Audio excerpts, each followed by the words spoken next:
Voice and Phenonmenon by Jacques Derrida, translated from the French by Leonard Lawlor.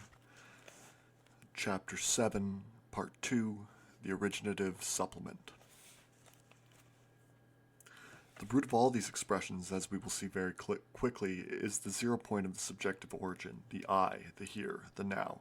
The Bedeutung of these expressions is carried off into indication each time that it animates a real discourse for others. But Husserl seems to think that for the one who speaks, this Bedeutung as the relation to the object, I, here, now, is realized. Husserl says, quote, in solitary discourse, the Bedeutung of the I is realized essentially in the immediate representation of our own personality, unquote. Is this certain? Even if we assume that such an immediate representation is possible and actually given, does not the appearance of the word I in the solitary discourse, a supplement whose reason for being is moreover not very clear, if the immediate representation is possible, already function as an ideality? Consequently, does not the appearance of the word I offer itself as able to remain the same for an I here now in general, keeping its sense even if my empirical presence is erased or is modified radically? When I say I, even in solitary discourse, am I able to endow my statement with sense in any other way than by implying in it, as always, the possible absence of the object of the discourse, in this case, myself? When I say I am to myself, this expression, as with every expression according to Husserl, has the status of being discourse only if it is intelligible in the absence of the object, in the absence of the intuitive presence, therefore in this case in the absence of myself. Moreover, it is in this way that the ergo sum is introduced into the philosophical tradition, and a discourse on the transcendental ego is possible. Whether or not I have the actual intuition of myself, I does express. Whether or not I am living, the words I am mean, voulons dire. Here too, the fulfilling intuition is not an essential component of the expression. Whether or not I functions in solitary discourse, with or without the self-presence of the speaking being, it is synvol, and one has no need of knowing who is speaking in order to understand it or even to utter it. Once more, the border appears hardly certain between solitary discourse and communication, between the reality and the representation of discourse. Does Husserl not contradict what he established in regard to the difference between Gegenstandlosigkeit and Bedeutungslosigkeit when he writes, quote, the word I names a different person from case to case and does so by way of an always new Bedeutung, unquote. Do not discourse in the ideal nature of every Bedeutung exclude that a Bedeutung is always new? Does Husserl not contradict what he asserted about the independence of the intention and the fulfilling intuition by writing, quote, what constitutes each time its Bedeutung, that of the word I, can be drawn only from the living discourse and intuitive givens that participate in it. We read this word without knowing who has written it. We have a word, if not deprived of Bedeutung, at least foreign to its normal Bedeutung, unquote. Husserl's premises should authorize us to say exactly the opposite. Just as I do not need to perceive in order to understand a perceptual statement, I do not need the intuition of the object I in order to understand the word I. The possibility of this non-intuition constitutes the Bedeutung as such, the normal Bedeutung as such. When the word I appears, the ideality of its Bedeutung, insofar as it is distinct from its object, puts us in the situation that Husserl describes as abnormal, as if the word I were written by someone unknown. Only this situation allows us to account for the fact that we understand the word I not only when its author is unknown, but when he is perfectly fictional and when he is dead. The ideality of Bedeutung here has a value that is structurally testimonial, and just as the value of a perceptual statement depended on neither the actuality nor the possibility of a perception, the signifying value of the I does not depend on the life of the speaking subject. Whether the perception accompanies or not the perceptual statement, whether life as self-presence accompanies or not the statement of the I, this is perfectly indifferent to the functioning of the meaning. My death is structurally necessary to pronouncing the I. Whether I am also living and whether I am certain about being alive, that comes over and above the movement of the meaning. And this structure is active. It keeps its original efficacy when I say I am living at the precise moment when, if at the possible, I have its full and actual intuition. The Bedeutung, I am, or I am living, or even my living is present, is that what it is. It has the ideal identity proper to all Bedeutung only if it does not let itself be impaired by falsehood, that is, if I can be dead at the moment during which it functions. Undoubtedly, it will be different from the Bedeutung, I am dead, but not necessarily from the fact, I am dead. The statement, I am living, is accompanied by my being dead, and the statement's possibility requires the possibility that I be dead, and the reverse. This is not an extraordinary story by Poe, but the originary story of language. Earlier we gained access to the I am mortal from the I am. Here we understand the I am from the I am dead. The anonymity of the written I, the impropriety of the I write is contrary to what Husserl says, the normal situation. The autonomy of the meaning in regard to intuitive knowledge, the autonomy that Husserl demonstrates and that we were calling earlier the freedom of language, outspokenness, has its norm in writing and the relation to death. This writing is not able to come as added on to speech because as soon as speech awakens, writing has doubled it by animating it. Here, indication neither degrades nor diverts expression. Indication dictates it. We are drawing this conclusion from the idea of pure logical grammar, from the rigorous distinction between the intention of the meaning, Bedeutungsintention, which can always function emptily, and its contingent fulfillment by the intuition of the object.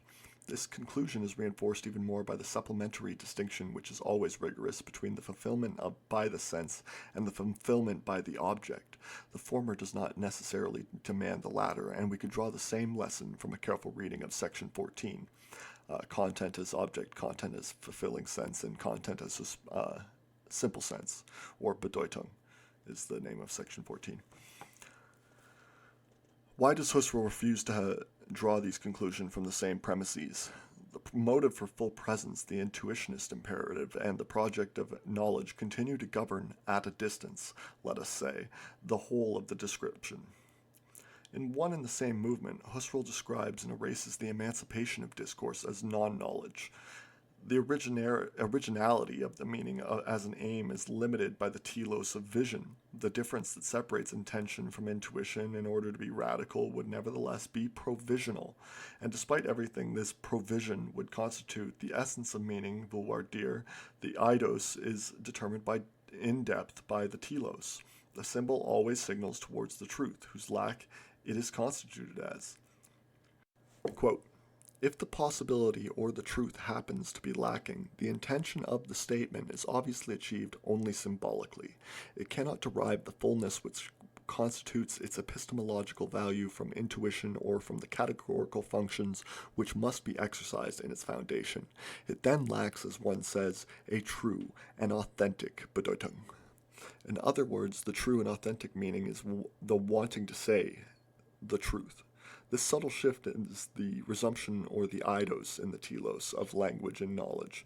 A discourse may have already conformed to its discursive essence when it was false, but it nevertheless attains its entelechy when it is true. One can speak by saying the circle is square, but one speaks well by saying that the circle is not square.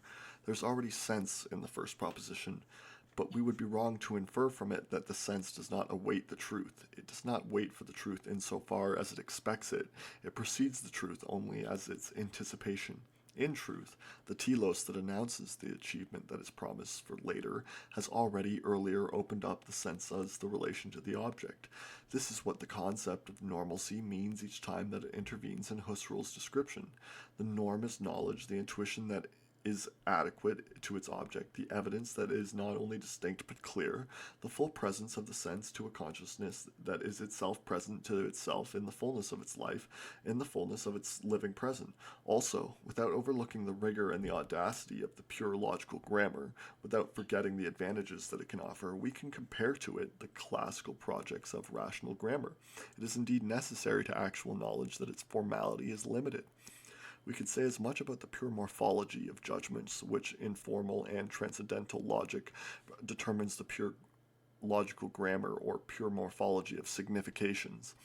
The purification of the formal is regulated according to the concept of sense that is itself determined on the basis of a relation to the object. The form is always the form of a sense, and the sense is open only in the epistemological intentionality of the relation to an object. The form is the only the empty, pure intention of this intentionality. Perhaps no project of pure grammar escapes it. Perhaps the telos of epistemological irrationality is the irreducible origin of the idea of pure grammar. Perhaps the semantic theme, as empty as it is, always limits the formalistic project. Always in Husserl, the transcendental intuitionism weighs very heavily on the formalist theme. Apparently independent of the fulfilling intuitions, the pure forms of signification are always, insofar as they are empty or crossed out, regulated by the epistemological criterion of a relation to the object. The difference between the circle is square and the green is or abracadabra, and Husserl a bit quickly associates these last two examples, and is perhaps not careful enough in regard to their difference, consists in the fact that the form of a relation to the object and of a unitary intuition appears only in the first example. This aim will always be disappointed here, but this proposition makes sense only because another content, being whispered in this form, S is P, could provide us an object to be known and seen. The circle is square, an expression endowed with sense, symbol, has no possible object, but it makes sense only to the extent that its grammatical form tolerates the possibility of a relation to the object. The efficacy and the form of signs that do not obey these rules, that is, the promise no knowledge can be determined as nonsense, Unsinn, only if we have already, according to the most traditional philosophical gesture, defined sense in general on the basis of truth as objectivity. Otherwise, we would have to throw away into absolute nonsense all poetical language that transgresses and does not let itself ever be reduced to the laws of this grammar of knowledge. Within the forms of non-discursive signification, music and non-literary arts in general, as well as in discourses of this type, abracadabra or green is or, there are resources of sense which do not signal towards the possible object. Husserl would not deny the signifying force of such formations. He would simply not grant them the formal quality of expressions endowed with sense, that is, the formal quality of a logic as the relation to an object. Recognizing this is to recognize the initial limitation of sense to knowledge, of the logos to objectivity, of language to reason. We have put to the test the systematic solidarity of the concepts of sense, ideality, objectivity, truth, intuition, perception, and expression. Their common matrix is being as presence, the absolute proximity of self-identity, the being in front of the object and its availability for repetition, the maintaining of the temporal present, the ideal form of which is the self-presence of transcendental life, whose ideal identity allows idealiter repetition to infinity. The living present, which is a concept that cannot be decomposed into a subject and an attribute, is therefore the founding concept of phenomenology as metaphysics. However, since all of what is purely thought under the concept is, by the same token, determined as an ideality, the living present is in fact, really, factually, etc., deferred to infinity. This difference between ideality and non-ideality, this is a proposition that we could have ascertained already at the beginning of the logical investigations from the point of view that concerns us. Thus, after having proposed an essential distinction between objective expressions and expressions that are essentially subjective, Husserl shows that absolute ideality can be only on the side of objective expressions. There is nothing surprising in that, but he adds immediately that even in essentially subjective expressions, the fluctuation is not in the objective content of the expression, the Bedeutung, but only in the act of meaning, bedeuten, or vouloir dire, wanting to say. This allows him to conclude, apparently against his earlier demonstration, that in a subjective expression, the content can always be replaced by an objective content which is therefore ideal. Only the act is then lost to ideality.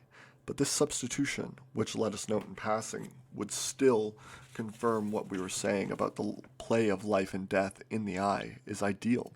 Since the ideal is always thought by Husserl in the form of idea in the Kantian sense, this substitution of ideality for non-ideality, of objectivity for non-objectivity, is deferred to infinity. Attributing a subjective origin to the fluctuation, contesting the theory according to which the fluctuation would belong to the objective content of the Bedeutung, and would thus undermine its ideality, Husserl writes, quote, "We shall have to look on such a conception as invalid, the content that the subjective expression orienting its Bedeutung according to the situation aims at is an ideal unit of Bedeutung in precisely the same sense as the content of a fixed expression. This is shown by the fact, ideally speaking, each subjective expression is replaceable by an objective expression which will preserve the identity of each momentary Bedeutung. Truly, we shall have to recognize that this substitution cannot be effectuated by not only for reasons of practical necessity, for example, because of its complexity, but also to a large degree it is not realizable in effect, and even that it will remain always unrealizable. Clearly, in fact, to say that each subjective expression could be replaced by an objective expression is no more to assert the absence of limits. Schrankenlosigkeit of objective reason. Everything that is can be known in itself. Its being is a definite in content and documented in such and such truths in themselves. But what is objectively quite definite must permit objective determination, and what permits objective determination must, ideally speaking, permit expression through wholly determinate word, Bedeutungen. But we are infinitely distant from this ideal. Strike out the essentially occasional expressions from one's language. Try to describe any subjective experience in a univocal and objectively stable way. Such an attempt of this kind is obviously vain." Unquote.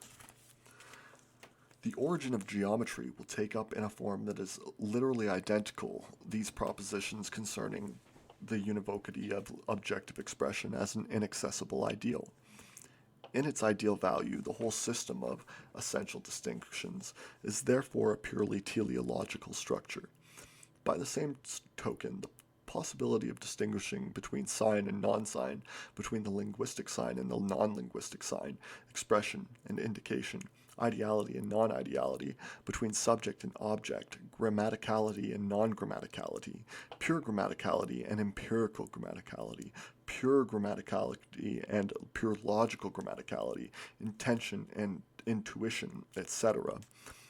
This pure possibility is deferred to infinity. Thereupon, these essential distinctions are gripped by the following aporia. In fact, realities, they are never respected, and Husserl recognizes this. In principle and idealiter, they are erased since they only live as distinctions from the difference between principle and in fact ideality and reality. Their possibility is their impossibility. But how does this difference give itself to be thought? What does to infinity mean here? What does presence as difference to infinity mean? What does the life of the living presence as difference to infinity mean? That Husserl has thought infinity as an idea in the Kantian sense, as the indefiniteness of a to infinity, that makes us believe that has never derived difference from the fullness of a parousia, from the full presence of a positive infinite, that he has never believed in the achievement of an absolute knowledge as presence nearby to itself, in the logos, in the achievement of an infinite concept, and what he shows us in regard to the movement of temporalization leaves no doubt on this matter, although he has not made articulation his theme, namely the diacritical work of difference in the constitution of sense and of the sign. In depth he recognizes the necessity of doing this. And yet the entire phenomenological discourse is, as we've seen, gripped by the schema of a metaphysics of presence, which relentlessly exhausts itself trying to make difference derivative. Within this schema, Hegelianism seems more radical, par excellence, at the point where it brings to light that the positive infinite must be thought, which is possible only if it thinks itself, so that the indefiniteness of difference may appear as such. Hegel's criticism of Kant would no doubt be valid against Husserl, but this appearing of the ideal as infinite difference can only be produced in a relationship to death in general. Only a relationship to my death can make the infinite difference of a presence appear. By the same token, compared to the ideality of the positive infinite, this relation to my death becomes an accident of finite empiricity. The appearing of infinite difference is itself finite. Difference, which is nothing outside of this relationship, thereupon becomes the finitude of life as the essential relation to itself as to its death. The infinite difference is finite. We are no longer able to think it within the opposition of the finite and the infinite, absence and presence, negation and affirmation. In this sense, within the metaphysics of presence of philosophy as the knowledge of the presence of the object as knowing being nearby itself in consciousness, we believe quite simply in absolute knowledge as the closure, if not the end of history. We believe in it literally, and that such a closure has taken place, the history of being as presence, as self-presence and absolute knowledge, as consciousness of self in the infinity of Perusia. This history is closed. The history of presence is closed. For history has never meant anything but this: presentation, Gegenwärtigung, of being, l'être, production and gathering of the being, l'étant, in presence as absolute and mastery. Since full presence is the vocation of infinity and has absolute presence to itself in consciousness, the achievement of absolute knowledge is the end of the infinite, which can only be the unity of the concept, logos and consciousness in a voice without difference. The history of metaphysics is the absolute wanting to hear itself speak. This history is closed when this absolute infinity appears to itself as its own death. A voice without difference, a voice without writing, is at once absolutely alive and absolutely dead. As for what begins, then, beyond absolute knowledge, unheard of thoughts are required, thoughts that are sought across the memory of old signs. As long as difference remains a concept about which we ask ourselves whether it must be thought from presence or prior to it, it remains one of these old signs. And it tells us that it is necessary to continue indefinitely to interrogate presence within the closure of knowledge. It is necessary to hear it in this way, and otherwise, that is, within the openness of an unheard of question that opens itself neither unto knowledge nor unto a non-knowledge as knowledge to come. In the openness of this question, we no longer know. This does not mean that we know nothing, but that we are beyond absolute knowledge and its ethical, aesthetic, or religious system, approaching that on the basis of which its closure is announced and decided. Such a question will be legitimately heard, as wanting to say nothing, as no longer belonging to the system of wanting to say. We no longer know, therefore, whether what is always presented as the derived and modified representation of simple presentation, as the supplement, as sign, writing, trace, is not, in a sense, necessarily, but in a new way, ahistorical, older than its presence, and the system of truth, older than history, older than sense and the senses, older than the originary donating intuition, than the actual and full perception of the thing itself, older than vision, hearing, touch, even before one distinguishes between their sensible literality and their metaphorical appearance in the scene of the entire history of philosophy.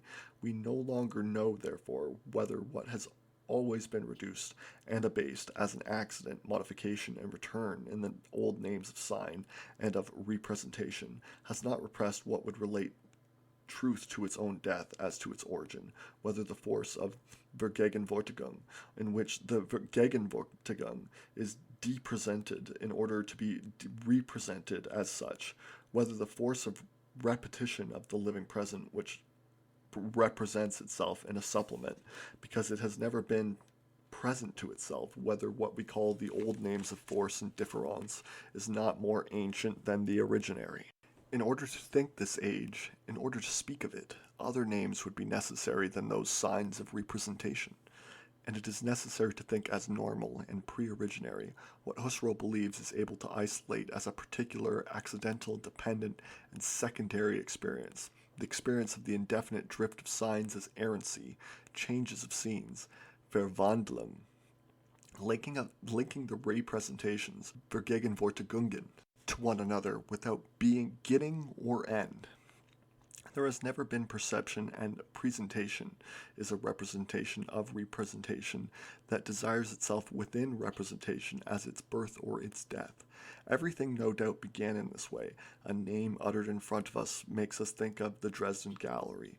We wander through the rooms. A picture by Teniers represents a picture gallery. The pictures in this gallery represent, again, pictures which, for their part, would make visible inscriptions that we are able to decipher, etc. Nothing has, of course, preceded this situation. Nothing will suspend it with security. It is not comprehended, as Husserl would like, among intuitions and presentations. Outside of the gallery, no perception of the full light of presence is given to us, nor promised with security.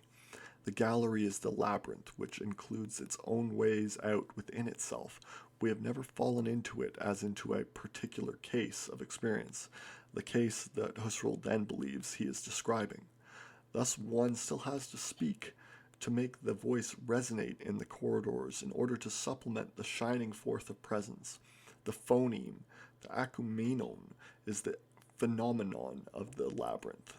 This is the case of the phone, soaring up to the sun of presence. It is the path of Icarus, and contrary to what phenomenology, which is always a phenomenology of perception, has tried to make us believe, contrary to what our desire cannot be tempted to believe, the thing itself always steals away. Contrary to the assurance that Husserl gives us about it a little later, the look cannot remain. This is the end of the book.